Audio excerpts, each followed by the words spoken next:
What's up, guys? It's Coach Cam. Today we're going to be critiquing and going through somebody else's workout. They did a conventional bodybuilding style workout in which they train their arms. So let's go ahead and get right into the video.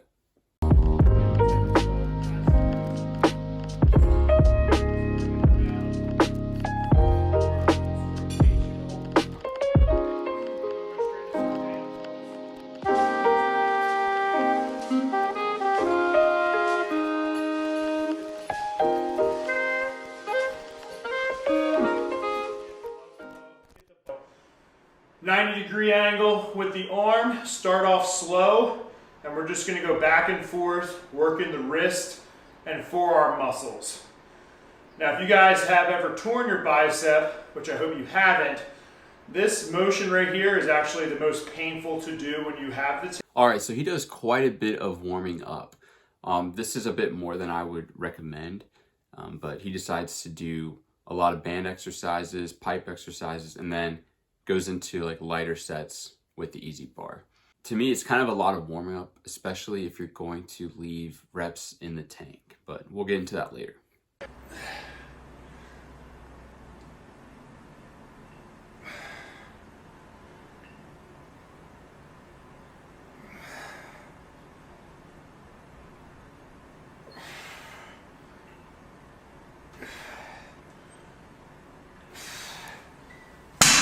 I'm just going to play Nostradamus right now and predict in the future that I'm going to get a gnarly pump. I can already feel a really good mind-muscle connection with just a little bit of weight, focusing on that full range of motion at the bottom, big squeeze up top, trying to get that bar almost to my nose and just squeezing that bicep as strong as I can. But due to...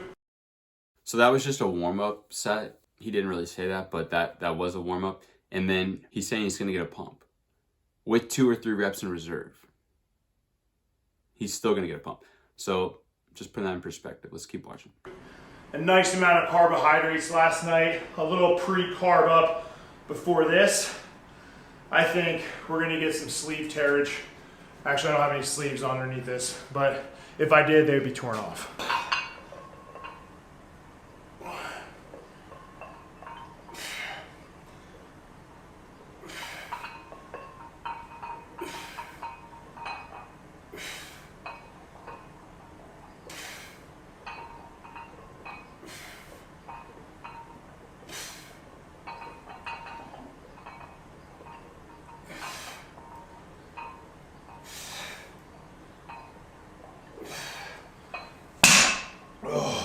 Right.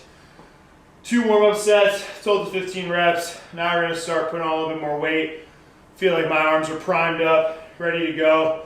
So we'll work up, find a good weight, stay with that weight, anywhere from 10. Okay, that was the second warm-up set. I was about to say he just set the bar down. It had to be a warm-up set, but it is, so that's good. 12 really good reps, leaving about 1 to 2 reps left in the tank. All right, so a little bit more weight on the bar. We got the bar, 25s, 10s on each side.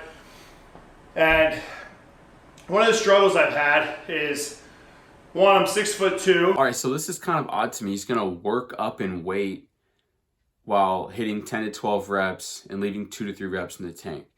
So why don't you know what weight you want to use, right? I mean, I'm sure this guy, it's obviously not his first workout, right? So he should have it logged somewhere, written down, or in a video from his last workout, how much weight he wants to use. I don't see the point in working up in weight, like adding a little bit of weight every set, but also leaving 2 reps in the tank. You know, I don't know. We'll keep watching. The heaviest I've been has been like 280. Right now I'm about 260. Big triceps, smaller biceps. So my arm is, around 20 some inches fully pumped, but it's mainly tricep. So I put in that direct arm work so I can hopefully increase that just full look, that nasty just thickness, density, roundness to my arm to make it. Everyone's arms are mainly triceps. Everyone has a bigger triceps than they do biceps. It's just the nature of the way the arm looks. Everyone's arms look like this. It's genetics if you have arms that have a bicep that looks bigger than your triceps, but you can't really change your genetics. So this guy has humongous arms, and he's not happy with his arms. I would give anything to have your arms, bro. And a lot of times, right here, people say you don't need to do arms, just do compound lifts, your arms will grow, which is true. However, if you really want to get something bigger, you need to do direct work on that muscle. So from the last several months of me just doing more direct bicep work, forearm work, it has given me that more complete, bigger, obnoxious arm that I'm kind of going for. Oh, okay, this is legit now.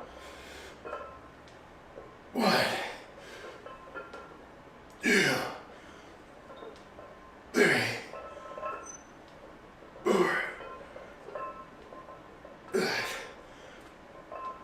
6. 7. 8. 9.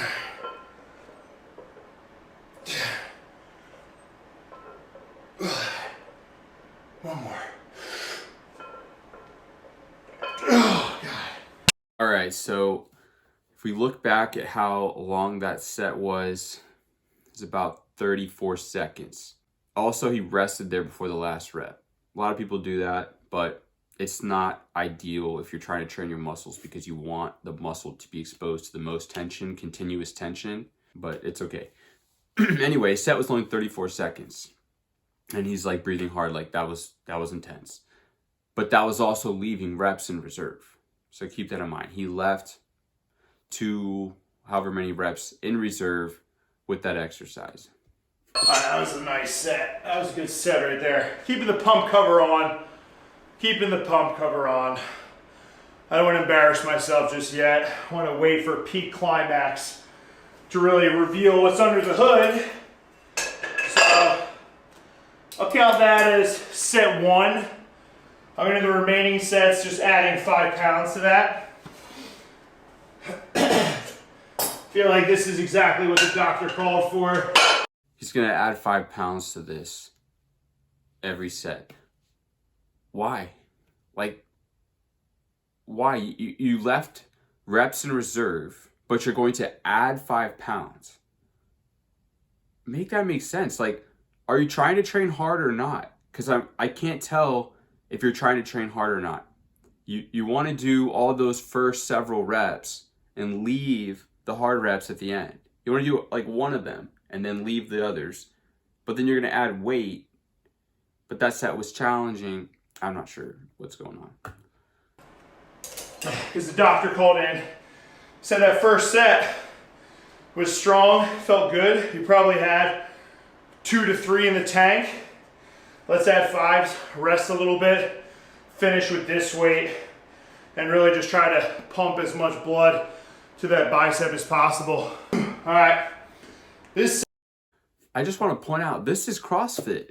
CrossFitters, wake up. This is CrossFit. He's doing interval training, right? He's going to do a set that was pretty hard, not all out, and then he's going to rest, and he's going to do it again. That is interval training.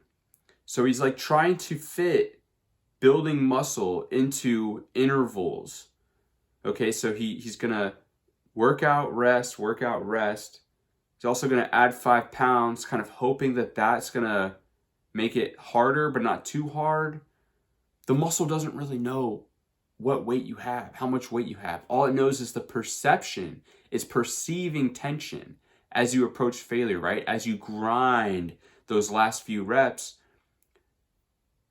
So not grinding at all wasn't challenging enough. But what he's done up to this point, he's already done 3 sets, 2 warm-up sets, and then another set that he said was first set. So he's pre-fatiguing his biceps by sets. Whereas when I train, they get pre-fatigued by the first few reps, right? The first 30, 45 seconds of my exercises aren't challenging to my muscles very much. It's really at the end, the last 30 to 45 seconds, where the effort comes into play and then you fully stimulate your muscles. Definitely going to be a doozy. We're here for it. We're here for it. Oh God, yes. 1, 2, 3, 4, 5, 6, 7, 8. Oh, come on. 9. One more. Oh, 10. Dude. Okay. Man, those last freaking 3, man. That squeeze, like when you know you're struggling and you gotta just freaking finish that rep and squeeze, that's where that pump really comes. That's where the gains are at. A lot of people, they don't push to that limit where you know they got several more and they give up. You know, you gotta push close to failure to really get that adaptation that we want. You don't want to be doing failure all. Is he not saying exactly what I'm saying? He felt a hard contraction and he still had reps in reserve. Imagine if he actually went to failure. Imagine training slow and controlled to failure all the way. The contraction you would feel, the pump you would feel, right? He's saying that at the end there, when it gets difficult, that's where the money's at. That's where the gains are. He's admitting that, but he can't seem to fit that in with his training beliefs and training style of intervals and of higher volumes with sets and breaks in between. So he knows the truth. It just doesn't fit with the structure and the paradigm that he's bought into as to how he's supposed to train his muscles. And he even said people leave reps in reserve, they don't go all the way to the end. Buddy, you're leaving reps in reserve too. You're leaving like 2. You said 2 or 3 reps in reserve. So you're doing the same thing that you're mad that other people are doing and that you're saying they're not training as hard. You're not training as hard either, bro. You're leaving reps in reserve. You just said the money reps are at the end when you're fatigued. I completely agree. That is true. But you're leaving gains on the table just to stop, recover those fibers, and then go through all those muscle fibers all over again just to get to those money ones, do like maybe a rep of it, and then cut it. I don't understand. Let's keep going. Right, but you want to be close. And with biceps, typically you can train them more frequently, smaller muscle group. So if you're only training biceps once. So why don't you want to go to failure all the time? What's the reason? What is so scary about it? What is so bad about going to failure? It's that you can't do as much volume. So it changes the volume amount that you have in your head that you think you have to do, right? The Mike Israetel version of training, the 10 to 20 sets. You think you have to do that. Why? What if you can get the maximal stimulus with less volume? Would you accept it? Or can you not handle that? Would that seem to break the paradigm, right? It wouldn't feel like you're as much of an athlete because you're not doing as much work. It's not about how much work you do. It's about getting it done efficiently and effectively and safely. Is going to failure safe? It's not, going to failure is not either safe or not safe. It's how you do it, right? How I go to failure is safe because I'm doing it in a slow and controlled manner with a moderate weight. If you go to failure with a heavy weight, less control, more momentum, more swinging, guess what? It's not as safe, right? It's not as safe. It's not failure that's safe or not safe. It's how you're training that makes it safe or not safe. Let's continue. Try twice a week. Hell, maybe even 3 times a week. Now, you don't want to make these sessions ball busters every session, and you don't want to do the same exercise every session, but maybe pick 2 exercises one day, 2 exercises the next day, 2 exercises the day after that. Change the variations up a bit, and that'll give you more frequency and more volume to grow, right? So typically maybe you'll do like Monday, Wednesday, Friday or Saturday for some biceps. We're gonna get between that 10 to 20 sets total throughout the week. But I really find a little bit higher frequency really gets the gains to happen. A lot of people are only doing 1 day a week, sticking to that bro split. Hey, if it works, tell me to shut up. If it's not working and you're looking at your freaking bicep, just touching it, it's flapping in the wind and it ain't growing, maybe you gotta puff it up a bit with some more frequency during the week. All right, third set here. Whew. Just like I said, the idea is to do more frequency, more volume, and less intensity. You're not having both. You can't have both. And he's like saying that if you want more gains, err on the side of volume and frequency. But you just said earlier that intensity, that those last really hard reps was where the money was. So you're encouraging people to do more warm-up sets, to do more easy work, all those easy reps that didn't really count for anything, and then leave those really stimulating reps and off the table so that you can recover to do those easy ones. It doesn't make sense, guys. It doesn't make sense.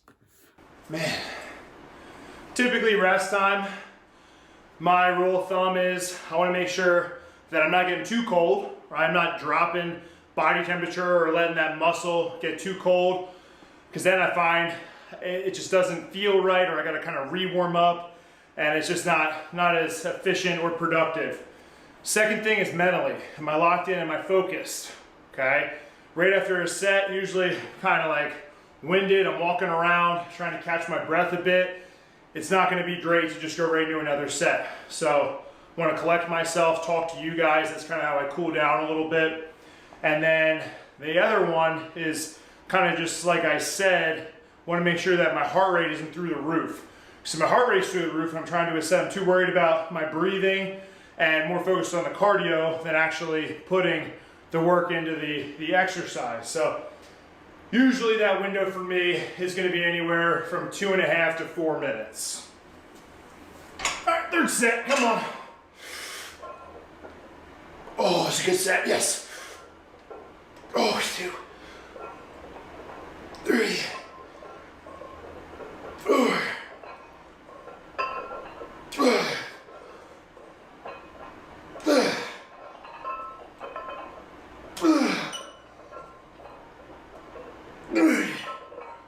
Come on. One more. This is the rep that's gonna count. Oh, yes. Frick yeah, that was good. Oh, we gotta do the arm shake. So you can tell by him doing the set that he's actually training harder every set. Every set of this workout, he's gone from easy warm-ups to a pretty hard set, harder. Now this was actually a hard set for him. And he's saying that you gotta shake the arms out, right? And he said, this is the money rep right here. He knows it's the money rep right near the end that he's gonna get the most stimulus, that he's gonna dig that deep hole into the muscle and make it have to recover, take time to recover and grow. So he knows this, but he's gonna get to, a full muscle stimulus if he keeps training like this eventually. But look how many sets it's taken him to get there. 2 warm-up sets. This is 3 working sets. That's 5 sets. I do it in 1 set. So, it's less efficient, more to recover from. He's having to catch his breath. He said he's resting 2.5 to 4 minutes between sets. That's why he said earlier in the video, he said that this was going to be an 1.5 hour time that he has to train. But are you trying to waste time? Like, are you trying to take up all the 1.5 hours when you can get it done faster, when you could condense that work and go from fresh to failure in 1 set? So I'm not going to watch any more of this, but you guys get the idea, right? The idea is they want you to do more volume, more frequency, but less intensity, less hard work, less intense stress on your muscles. But when they do hit those points during their training, they're like, yes, this was it. That was the money rep. That set was really hard. Okay, why don't you just do that set first? Do the hard set first. I didn't say use heavy weight, or you don't have to move fast. You can just do the hard set first, all the way to failure, and then move on right? There's nothing more you can do once you've stimulated all of those muscle fibers one time. You've sent the signal. You have told your body to grow. You don't have to repeat the signal. Your body's not stupid. It heard you the first time. And that's why you want to train to failure. You want it to be an intense stress that challenges the body, that challenges the physiology, right? It needs to be a threat to your body. Are the easy reps the ones that he is growing from? Is the easy training what's stimulating all the increases in muscle size and strength? No, it's the challenging, the threatening part of this that's uncomfortable, right? That's the part that's going to get you adaptations. Cardiovascularly, muscularly, strength. Look at him. He's out of breath, right? He's gasping for air. Have you ever been out of breath when you lift weights? Have you ever felt intense stress and fatigue across your entire body? Cardiovascular system's involved in that, guys. If it's not, I don't know what to tell you. I don't know what to tell you. Cardiovascular system is obviously involved. Especially, look at his workout, and his sets are only 30 seconds long.